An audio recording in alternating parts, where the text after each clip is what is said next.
대진 침대 매트리스에서 방사성 물질인 라돈이 검출되면서 소비자들이 불안에 떨었었는데요.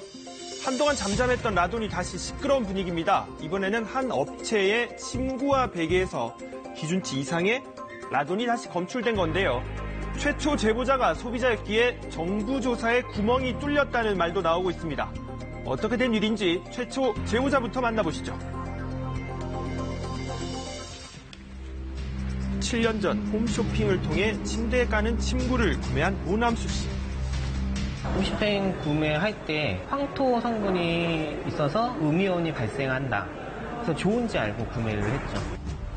얼마 전 라돈 침대 사태 이후 우연히 지인이 빌려준 라돈 측정기로 이 침구를 측정해 봤는데 충격적인 결과가 나왔습니다. 이 정도 수치 이상이면 문제가 있다. 처음에 쟀을 때 그 수치보다 한 2~3배 정도 이상 나왔던 것 같아요.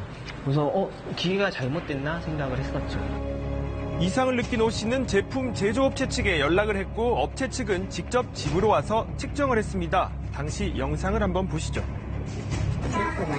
92요? 침구를 측정해서 나온 수치는 392 베크렐, 기준 수치가 148 베크렐인데 2배가 넘는 수치입니다. 장소를 옮기고 환기를 시킨 뒤 측정해 봤지만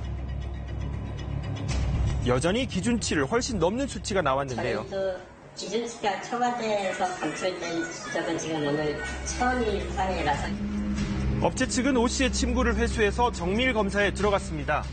다음날 바로 제품을 회수를 했고요. 7월 10일에는 저희가 원안위에 신고를 하겠습니다.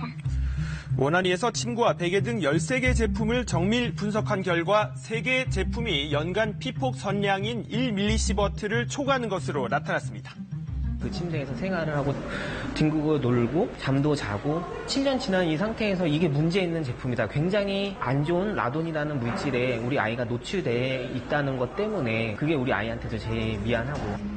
해당 제품 확인해봤더니 2011년 4월부터 11월까지 홈쇼핑에서 12,000여 개가 판매된 뒤 단종된 제품이었습니다.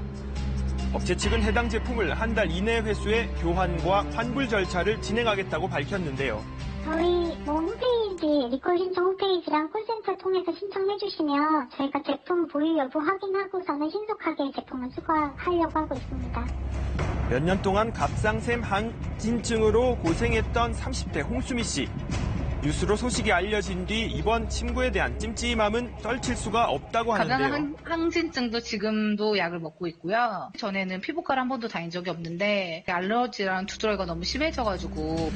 유방암 2기로 수술을 했던 김모 씨도 복잡한 심경을 털어놨습니다. 이렇게 암 2기 선고받고 수술까지 했는데도 그런 뭐 나쁘다 이런 생각 별로 안 하거든요. 어제 뉴스 보고는 좀 뭐라고 말을 설명할 수는 없는데 가만히 있자니 바보가 되는 것 같고. 제품 이용자들은 무엇보다 업체 측에 성의 있는 태도를 요구하고 있는데요. 매일매일 그런 위험 속에서 자고 아이랑 놀고 먹고 했는데 우리가 빨리 해줬으면 됐지. 그게 아니라 정말 미안해 했으면 좋겠어요. 그리고 이런 물건이 만들어지지 않았으면 좋겠다. 무엇보다 이번 제품의 경우 소비자가 먼저 발견하면서 불안감이 더욱 증폭되고 있는 겁니다.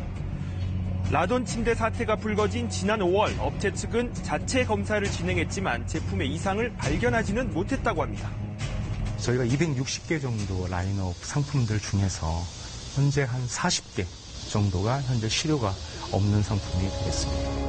문제는 또 있습니다. 당시 매트리스를 제조 판매하는 40여 개 업체에 대해 조사를 실시했는데 해당 제품은 침대 매트리스가 아닌 침구류로 분류돼 현장 조사 대상에 해당되지 않았다는 게 산업부 설명입니다. 원안위 역시 생활 방사선 제품에 대한 규제가 생긴 2013년 이후 제품은 조사했지만 그 이전의 제품은 파악하지 못했다고 밝혔는데요. 2013년 이전 모든 제품에 대해서 조사하는 건 현실적으로 쉽지 않고요. 우선은 13년 이후 제품에 대해서 우선 조사를 한 이후에 일단 최근 제품 위주로 조사하겠다. 정부 방침에 소비자들은 어떻게 생각하고 있을까요? 진짜 어떤 걸 진짜 쓰고 어떻게 또 알아봐야 되고 막 이런 게 되게 많이 걱정이 될 것 같아요. 이것은 업자들에도 책임이 많지만 정부에도 책임이 많다고 생각해요. 잘못된 것 같으면 사용하지 못하도록 미리 막았어야 하지 않겠는가. 10년 이상을 쓰는 매트리스, 침구도 있는 만큼 앞으로 기준치 이상의 라돈이 언제든 검출될 가능성이 열려있는 셈인데요. 실제로 다른 매트리스 제품이나 생활용품에서도 높은 수치의 라돈이 발견됐다는 주장도 있어 더욱 안심할 수 없는 상황입니다. 기능성 속옷에도 이제 라돈이 발생이 됐고요. 제가 측정한 결과 이 외의 제품에서도 라돈이 높게 방출된 게 있었습니다. 국민들의 불안감을 줄이기 위해선 보다 적극적인 대책이 필요해 보입니다. 이런 제품들이 어디까지 파고 들어갔는지 첫 번째 찾아야 되는 것이고요. 두 번째는 이걸 처리 과정이 필요하다는 거죠. 세 번째는 이로 인해서 이 제품들로 인해서 우리 인체에 어떤 영향이 있었는지에 대한 분석이 들어가야 되겠죠. 이런 것들을 빨리 찾아내는 게 정부가 할 몫이죠. 하루에 상당 시간을 함께 보내는 침구류에서 벌어진 라돈 사태, 소비자들의 불신은 다시 확산되고 있습니다.